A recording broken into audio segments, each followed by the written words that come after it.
Տիրոջ անունը մեր մենք դեռ երկրի վրա ենք ու Աստծո ողորմությունն ա որ դեռ շատ բան կարող ենք փոխել դեռ շտկել եւ ել ավելի հաստատվել ճշմարտության մեջ մեծ շանս ա եւ մեծ հնարավորություն քանի դեռ մարմնի մեջ ենք Եվ այսօրվա մեր հավաքույթն էլ, այս ծառայությունն էլ, թող այդ նպատակին ծառայի, Աստծո օգնությամբ, այն ինչ որ սրտիս կա խոսելու, այսպես եմ վերնագրել, լրջագույն հանցանքը, լրջագույն հանցանք, ընդհանրապես մարդիկ շատ հանցանքներ են գործում, բազմաթիվ եւ բազմաբնույթ եւ ցավոք եւ հավատացյալները նույնպես բայց ես այսօր ուզում եմ խոսել մի հանցանքի մասին, որը թերևս շատ լրջագույն հանցանք է եւ որն է այդ հանցանքը այդ հանցանքը ավետարանը չգործող դարձնելու հանցանքն է Այսինքն, երբ որ որևէ մեկը հավատացյալի անուն է վերցնում իր վրա եւ իր ապրած կյանքում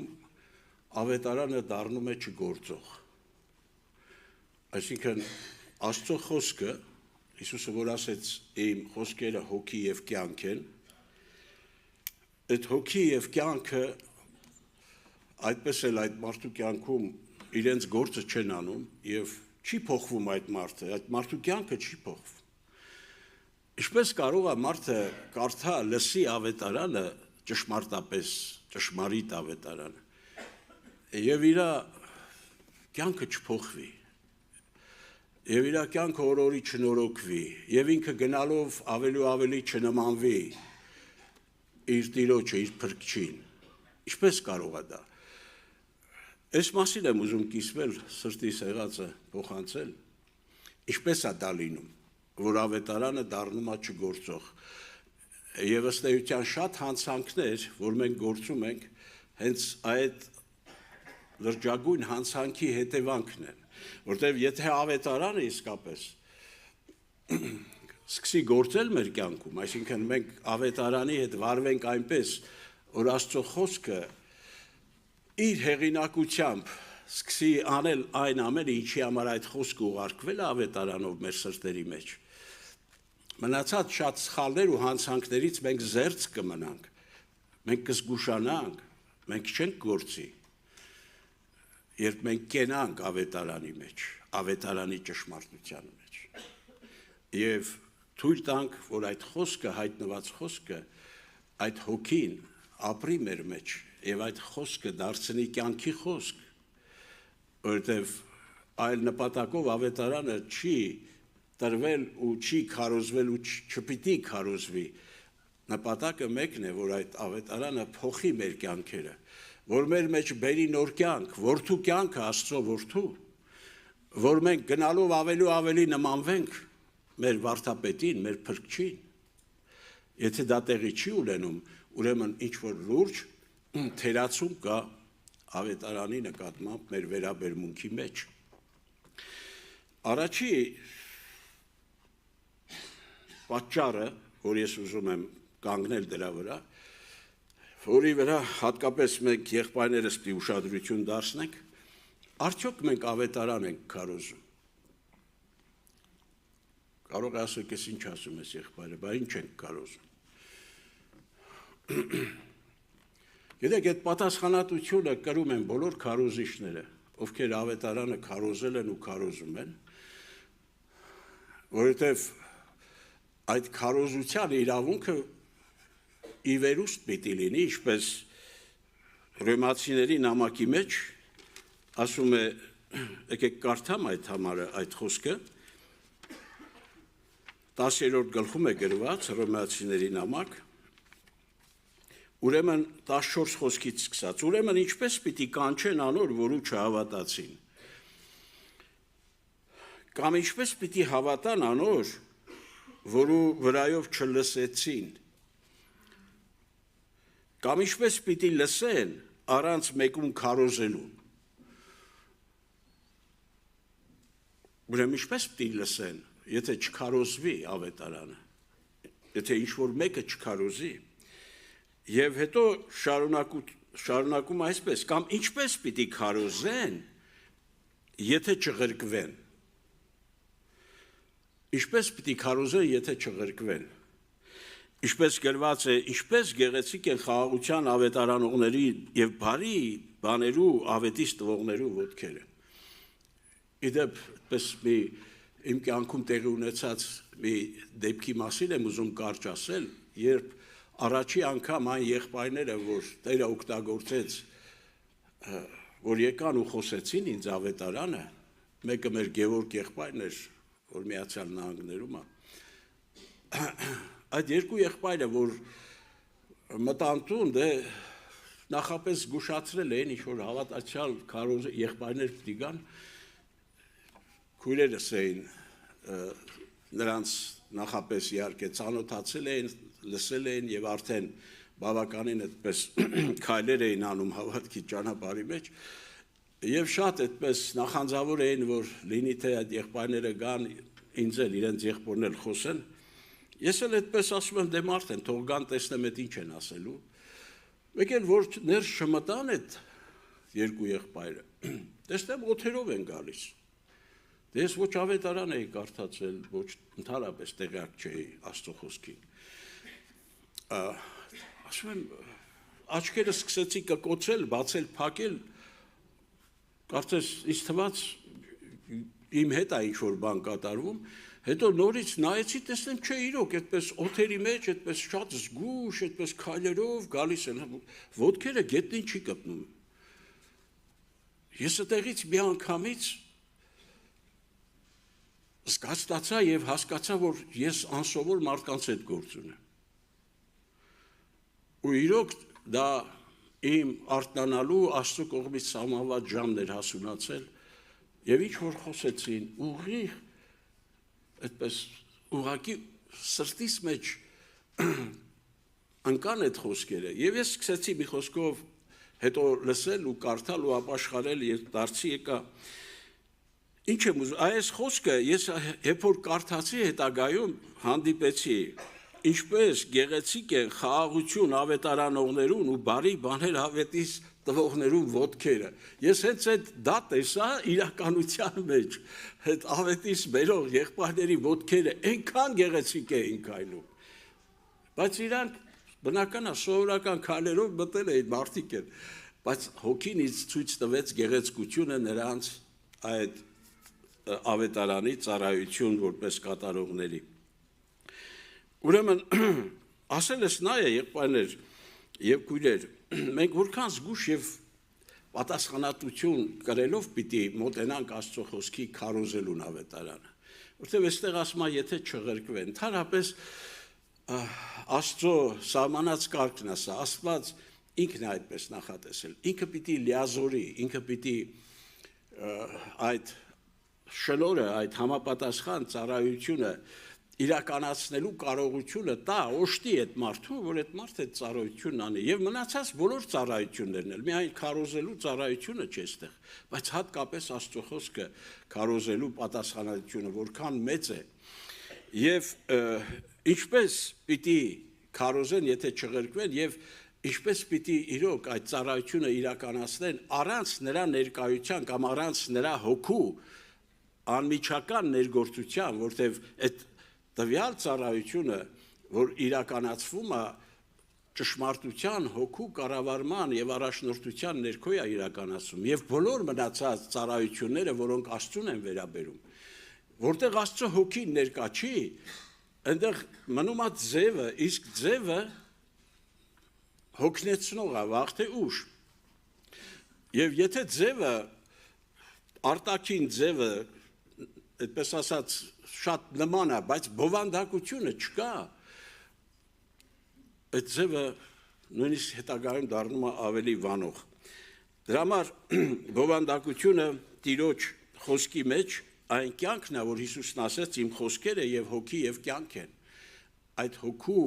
ներկայությամբ պայմանավորված այդ կյանքի ներկա լինելն է կամ այդ կյանքի, այդպես ասած, ներգործող ներկայությունը դրսևորվելն է։ Թող Աստված օրհնի, ուրեմն Եբրայեցիների 4-րդ գլուխ մի երկու խոսք պիտի կարդամ, որտեղ դրանք հիմնավորող խոսքեր են, ուրեմն Եբրայեցիների 4-րդ գլուխ 12 խոսքը, վասնզի Աստծո խոսքը կենթանի է ու զորեղ, ինքնին Աստծո խոսքը կենթանի է և զորեղ, և ամեն երկսարից սուրե կտրուկ, որ կթափանցե մինչև շունչը, ոգին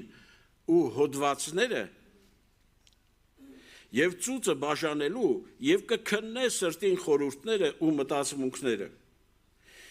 և չկա արարածը անոր դիմաց չերևցած, հապա ամեն բան բաց ու հայտնի է անոր աչքերու առջև,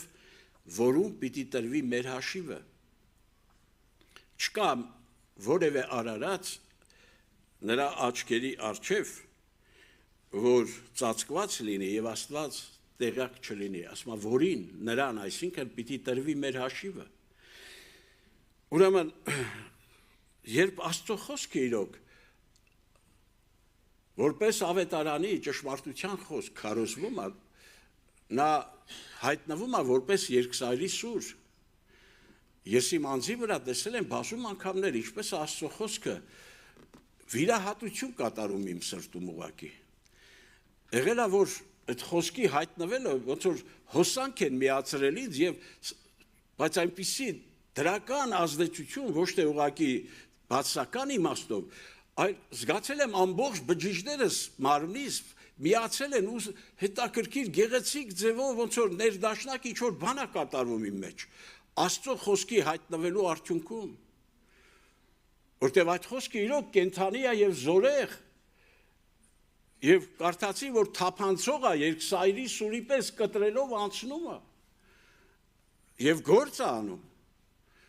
եւ Աստծո խոսքը դրա համար է ուղարկվում, որ նա, ինչպես մարգարեության մեջ ասում է, ինձ պարապ հետ չպետք է դառնա, ինչպես անձրևը ձյունը, չէ, օրինակ է բերում, ասում է,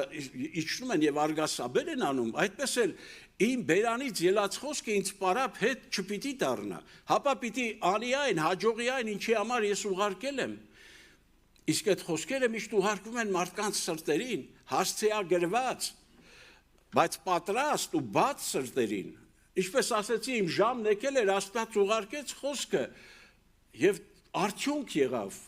հնարավոր չի, որ իրոք մարդը լսի որպես Աստծո խոսք ճշմարտությունը, Աստծո խոսքը եւ գործողություն չկատարվի իր հետ։ Հաստատող մի համար առաջի Թեսաղոնիկեցիներին ուղղված նամակից 2-րդ գլուխ 13 խոսքն է։ 2:13 առաջի Թեսաղոնիկեցիներ։ Այսօր համար մենք ալ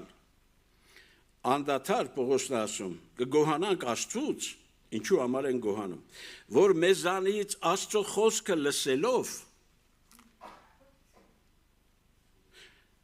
դուք ընդունեցիք ոչ թե իբրև մարդոց խոսք, մեզանից լսած խոսքը Աստծո խոսքը, որ դուք լսեցիք, որ ընդունեցիք ոչ թե որպես մարդկային մարդոց խոսք, հապա ինչպես ճշմարտապես է Աստծո խոսք։ Դուք այդ խոսքը մեզանից քարոզված լսեցիք, ընդունեցիք որպես Աստծո խոսք։ Եվ արդյունքը ինչ եղավ, տեսեք։ Երբ մարդը իրոք ընդունում է, լսում է որպես Աստծո խոսք, հայտնված խոսքը ավետարանի ճշմարտության, ասում է, որ նաև կներգործե ձեր մեջ, որ կհավատաք։ Արդյունքը դա է լինում, նա ներգործում է, ներազդում է, հնարավոր չի գործողություն չանի այդ ընդունված Աստծո խոսքը քո սրտի հետ, քո անձի մեջ։ Ուրեմն առաջի կարևոր մասը սա է, սրա վրա ես ուշադրությունները հրավիրեցի, որ պիտի իրոք Աստծո խոսքը, Աստծո կողմից ուղարկված, Աստծո կողմից արտոնված այդ ծառայությունը իրականացնելու, այդ պատասխանատվությունը կրելով իրականացնել,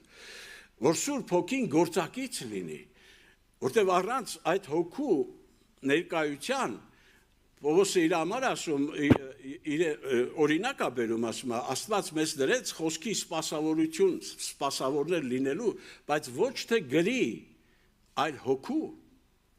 որտեվ ասում է, գիրը կսպանե, բայց հոգին ապրեցնում է։ Ուրեմն երբ այս նույն Աստծո խոսքի ընդամենը գիրը մեջտեղ բերել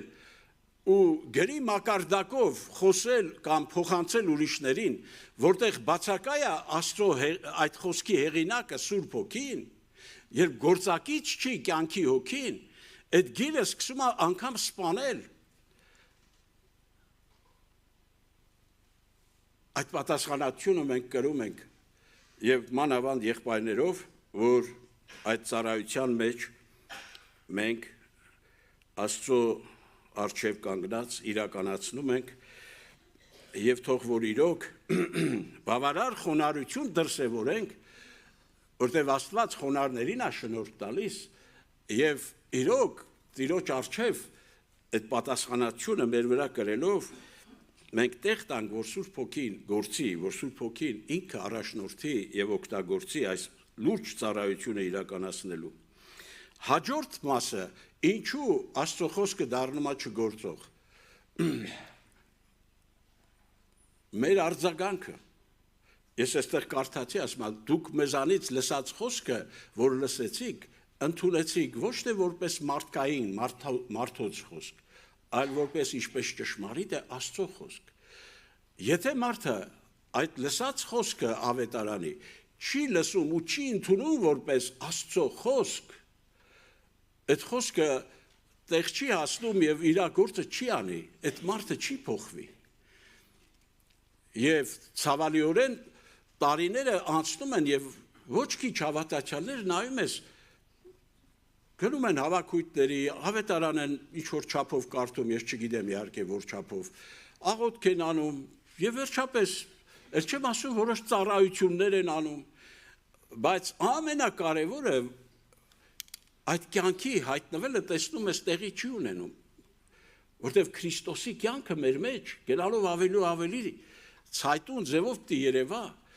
այդ որակները, այդ հատկությունները նրա կյանքից բխող, չէ՞։ Մեր մեջ պիտի երևան, դա սարքովի չի, չենք կարա սարքել, դա ապրելով է հնարավոր, եթե մենք այդ կյանքը թույլ տանք, Տերը մեր մեջ ապրի եւ այսինքն մենք ինքներս Քրիստոսի մեջ կենալ սովորենք ու հնազանդություն դրսևորենք Աստծո հոգին, կյանքի հոգին, այդ խոսացած խոսքերը ժամանակի մեջ վերածում կյանքի, դառնում է մեր կյանքը այդ խոսքերը։ Օրտյալ էի Տիրոջ անունով։ Երբեմն լինում է, գիտեք, հավատացյալ, այդպես մեկ էլ ասում է, այ մարդ, այս ինչ եղավ իմ հետ, քանի դեռ հավատքի չէի, հանգիստ ապրում էի, եկա հավատքի հիմա խառնվել է իրար։ Ես իմ ինչերա ներսս տեղի ունենում, կռիվա, պայքարա։ Ինչու։ Ինքը մտածում է, որ ինչ-որ աննորմալ բան է տեղի ունենում, բայց չէ, շատ նորմալ բան է։ Ինչու, որտեվ լույսը ծագել է, խավար էր, քնած էր, չէ, բոլոր մարդիկ, քանի դեռ լույսը չի ծագել ավետարանի, այսինքն ավետարանը չի քարոզվել եւ այդ մարդկանց միտքը չի արտացել, չի լուսավորվել, հանգիստ ապրում են էլի իրանց իմացած կյանքով, այսպես ասած, բայց որն է այստեղ կարևորը, որ լույսը ծագել է եւ դա նորմալ է, ու Հանով ասած, այդպես պատկերավոր ասած, տարականները դուրս են եկել, այդ խավարասերները։ Այդ լույսը չկար, նրանք էլ չէին երևում, բայց որտեղից է, քո մեջ էին, ուղղակի փառք Աստծո, որ ավետարանի լույսը եկավ, ծագեց, բայց ծագելուց հետո մեր արձագանքը, մենք տեսանք այդ խավարասերներին, կամ պատկերավոր ասած հին ուխտի են ազգերը, որ Քանանու երկրից Աստված Իսրայելի առջևից վռնդեց, այդ քանանացիներին, հեբուսացիներ, գերգեսացիներ, մովաբացիներ, փերեզացիներ, խևացիներ, վերջ այնտեղ տարբեր չէ ազգեր, որ բնակվում էին, խորհրդով այդ խավար ազգերը կամ ուժերը մեր մեջ էին, լույսը ծագեց այդ փերեզացիներն ու այդ գերգեսացիները ոտքի ելան, խառնվել են իրար, բայց այդ լույսը չի ծագել, որ նրանք ընդամենը հայտնաբերվեն, ավետարանը քարոզվել է եւ քարոզվում է, որ այդ խավարը, որ իրան զգացնել է արդեն տվել, որ արդեն երևացել է քո ներսի իրականությունը, որ դու ինչ անես, որ դու անցնես Տիրոջ կողմը եւ ասես Տեր, դու ես որ ցույց ես տվել ինձ, սրանց վռնդելու համար ես դու այդ ավետարանը ուղարկել իմ սրտի մեջ։ Եվ ավետարանի ամբողջական քարոզությունը հենց դրան է ուղղված, որ ոչ միայն ցույց տա մեր խնդիրները, այլ լուծի մեր խնդիրները, այլ մեր սրտերում, մեր անձերի մեջ բերի ազատագրություն, այդ խևացիներն ու հեբուսացիներն ու ամորացիները չմնան։ Հին մարդու հավաքական կերպարն են այդ ազգերը, որ թվարկում եմ, որ այդ խավարասերները ճիշտ է, լավ երևացել են, բայց նրանք չեն այսպես մեջտեղ եկել, որ մնան, ու ամբողջ խնդրի լուծումը կախված է, նորից եմ կրկնում, ինչու է ավետարանը դառնում չգործող, երբ մենք հավատքով չենք արձագանքում եւ չենք անկեղծանում ասում Տեր, ես որ ցույց տվեցիր, ցույց ես տվել մի բանի համար, որ ինձ ազատագրես այդ ամենից, որ ինձ փոխես, որ դրանք իմ մեջ չմնան։ Ավետարանի նպատակը սա է, որ գալիս է մեզ իրոք բժշկելու, ազատագրելու եւ մեր ներսում օր-օրի ավելի գնալով որդու կյանքը հայտնի անելու։ Փառք մեր Տիրոջը։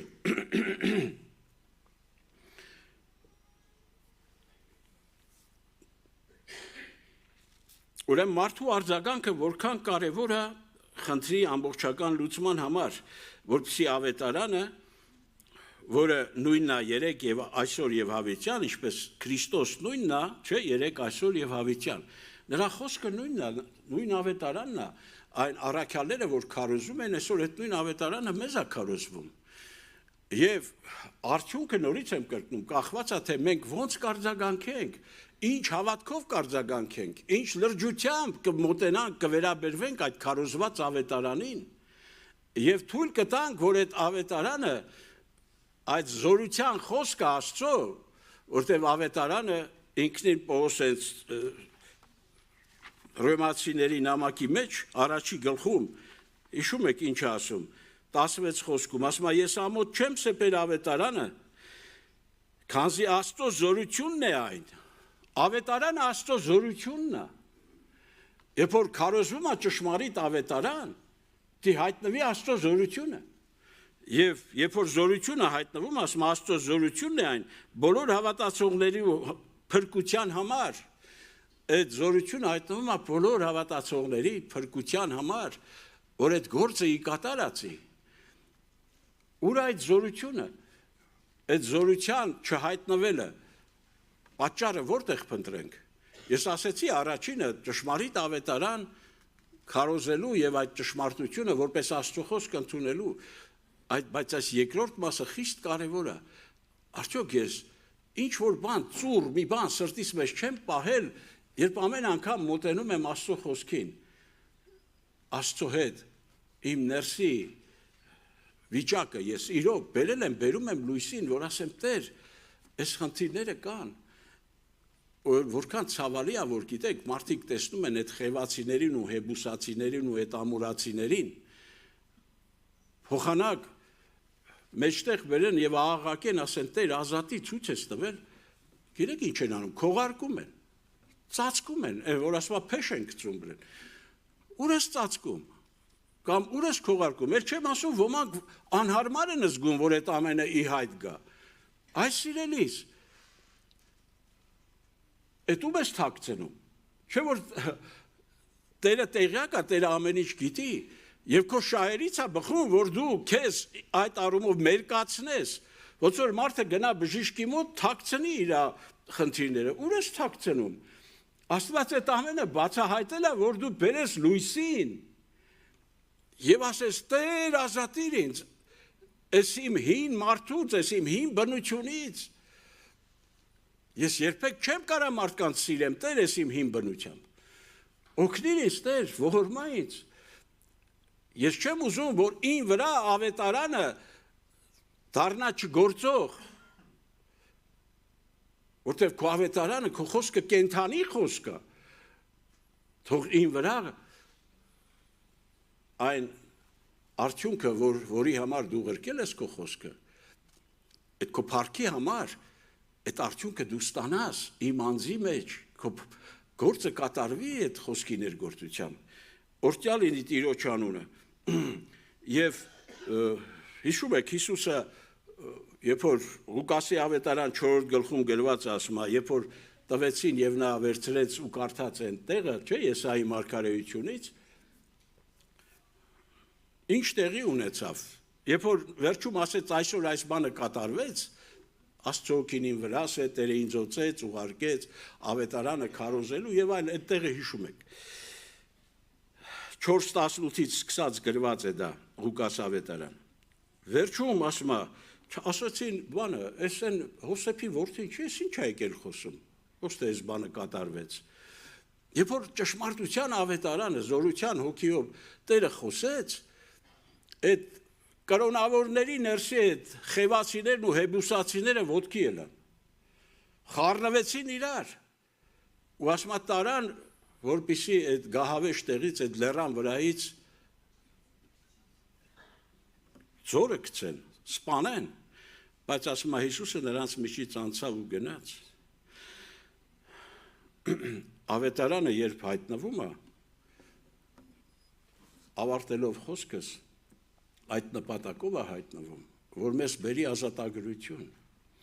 Եվ եթե մենք չանցնենք լիովին Տիրոջ կողմը, եւ չանկեղծանանք ու լրիվ ամբողջովին մեր սիրտը չբացենք իր առաջ, ասենք Տեր, ես եմ ես, ինչ լավ է, որ դու ինձ դրեցիր իմ առջև, որտեղ մարդը իր բնությամբ միշտ հակված է իր մատը ուրիշների վրա ուղղի, իսկ ավետարանը, երբ որ սկսում է իսկապես լուսավորել քո սիրտը, ապաշխարելը հես այդ դրա բանն է այդպես չէ տեղի ունենում արդյունքում ապաշխարության, որ մարդու հայացքը ուղղում է իր վրա, տեսնում է խնդրեմը իր մեջ է, եւ մատը ուղղում է իրան, եւ Տերը ինչքան է ուրախանում, երբ որ մենք ավետարան կարդացողներս, հավատացյալի անունը մեր վրա կրողներս, մեր մատը այլևս մեր վրա ենք պահում, ասում ենք Տեր, խնդիրը իմ մեջ է, իմ ներսում դիլուծվեն հարցերը, Տեր։ Այդ դրսի իրականությունը, ինչ որ դու թույլ ես տալիս, մի նպատակի համար է, որ ես ինձ տեսնեմ, այդ իրավիճակների մեջ, որ ես հայտնվում եմ, մեղավորը Տեր, դրսի մարդիկ չեն, իմ ներսում դեռ գոյություն ունեցող այդ հին բնությունն է, որի հետ ես քնում վեր եմ կենում, եւ այդ լրջորեն այդ իմ ներսում այդ պահանջը չի առաջանում, որ ասեմ Տեր ինձ ազատիր։ Եկեք ոտքի կանգնենք, եղբայրներ քույրեր։ Ես կոչ արեցի, կոչ եմ անում եւ հիմա էլ իրոք ամեն մեկս մեր տեղում այդ պատասխանատվությունը կրում ենք։ Ես չեմ ուզում, որ վերջում մենք այդ լրջագույն հանցանքը գործողներ որպես կանգնենք Տիրոջ առաջ, այսինքն տենց էլ թույլ չտանք, որ ավետարանը չփոխի մեզ։ Աստծո խոսքը, որ խոսվել էր ու խոսվում էր դրա համար, որ մենք հավատացյալ էինք դարձել այդ միակ նպատակով, որ մեր մեջ որդու կյանքը հայտնվի, այդպես էլ խանգարենք ու թույլ չտանք, որ որդու կյանքը մեր մեջ երևա, այդ լույսը չծագի ու չանի այն, ինչի համար այդ լույսը հայտնվել է մեր ներսում։ Օրհնյալ լինի Տիրոջ անունը։ Աղոթենք, փառք քեզ Տեր,